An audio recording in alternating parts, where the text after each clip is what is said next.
thumbnails were a pain in my ass earlier on in my YouTube journey, and it affected everything. So if you're trying to grow on YouTube, you do not want to miss this. Make sure you buckle up, smash that like button to know more, and let's dive in.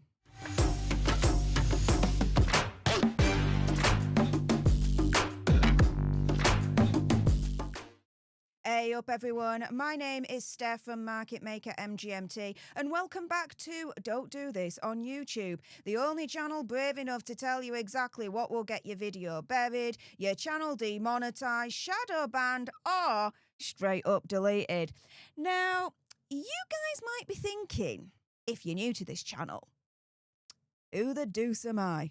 Well, I've been on YouTube for about 6 years, and I have 2 successful channels under my belt. But over time, I've made my fair share of mistakes. So, in this Stef Storytime, following on from this week's video, I'm going to discuss how unbelievably stupid I have been in the past when it comes to creating thumbnails. So, let's take another trip down memory lane, shall we? To when I first started out on my main channel, Stef the Alternate. Now, bear in mind, this is about 5-6 years ago, right? I've learned a lot since then. But, as you can see, right from the start, me thumbnails, they were blurry. They weren't the same font. There was no consistency to them at all. Some of the text was teeny tiny. And some of the text actually melted into the background because at that point I hadn't grasped the concept of extreme contrasting between text colour and background colour. And that is like a big yes, yes, yes, right, in YouTube land. All in all, my earliest thumbnails, I would humbly say, would probably serve as an example of what you should not do on YouTube. And so what happened that turned it all around for me when it comes to my thumbnails that I use now to this day? Well, first and foremost, I was very, very, very lucky enough at the beginning to have who I consider a big brother and a mentor, Andy Signor. Now, he is the owner and host, shout out right now, of Popcorn Planet, and his channel is now nearing 1 million subscribers. I'm so proud of him, and he deserves every single subscriber and so much more.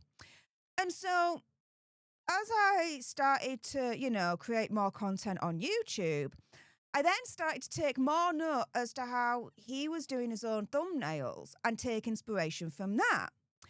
In addition, before he co-created Market Maker MGMT, right, I hired Anthony as a YouTube consultant on none other than Fiverr.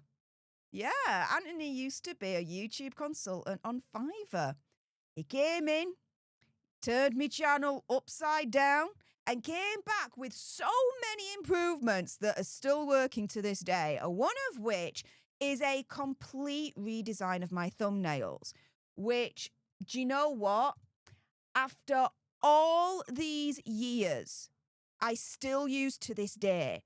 And it's now so cool to be able to count Anthony as one of my mates as well. And so, as a result of the support I received early on, not only from Andy from Popcorn Planet, but also from Anthony, who at the time was from Fiverr, but now is one of the big honchos at Market Maker MGMT, I was able to take the thumbnail design I ultimately use on my main channel and translate it over straight away to my second channel that I created only last year, Political Nerds, with a slight twist on it, to give it its own identity. But with that being said, that's it for this week's Stef Storytime. Please stay tuned for the next video this Tuesday where we discuss what not to do on YouTube when it comes to AI. So on your way out, make sure you like, share, subscribe for more, all of that good stuff. And until the next time, you guys, laters.